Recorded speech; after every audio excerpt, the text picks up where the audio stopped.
नमस्कार। बहुत ही सुंदर छठ मैया का गीत लेके आई हूँ, आप लोग सुनिए कैसा लगे। प्लीज लाइक करिए, सब्सक्राइब करिए और हमारे चैनल श्रद्धा माँ की मधुर गीत को आप लोग सपोर्ट करिए। बहुत ही प्यारा छठी मैया का गीत है, प्लीज सुनिए। अचरा से रहिया बहुरली उठ के भोरे भीनु सार, उठ के भोरे भीनु सार, फुलवा से रहिया सजवली उठ के भोरे भीनु सार, उठ के भोरे भीनु सार। अचरा से रहिया बहुरली उठ के भोरे भीनु सार, उठ के भोरे भीनु सार। एही राहे यही छठी मैया होई के डोलिया सवार, होई के डोलिया सवार। एही राहे होई के रथवा सवार, होई के रथवा सवार। हाथ जोड़ी रोकब हम डोलिया, छठी मैया अरज हमार, छठी मैया अरज हमार। हाथ जोड़ी रोकब हम रथवा, सूरज बाबा अरज हमार, सूरज बाबा अरज हमार।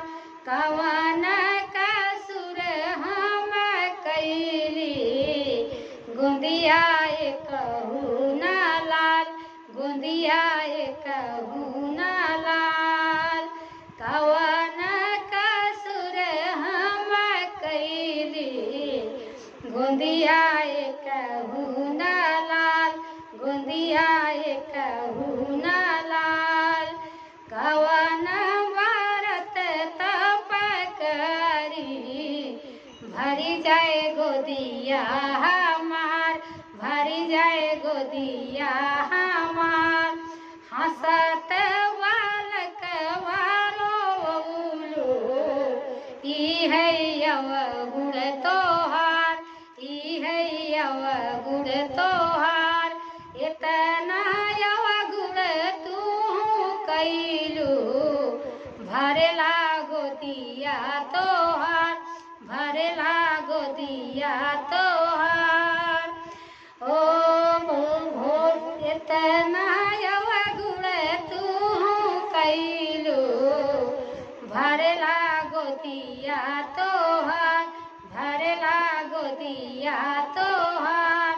अब की क्षमा छठी मैया दैदा गोदिया में लाल, दैदा गोदिया में लाल।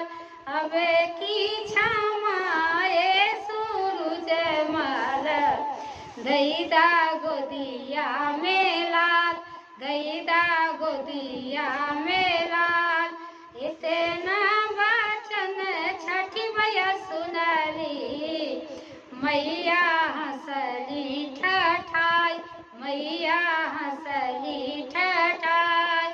कार्तिक मास के छठिया भारी गोदिया तोहार, भारी गोदिया तोहार।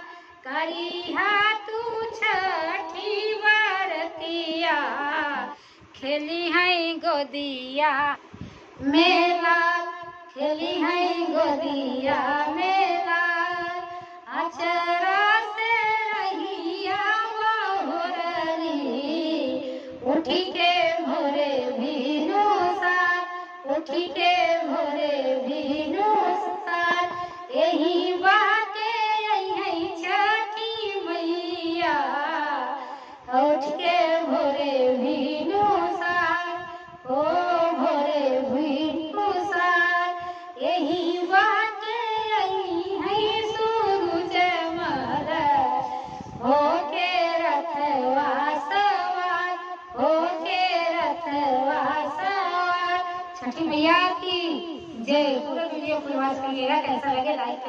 करिए, प्लीज कमेंट करके बताइए। छठी मैया की जय।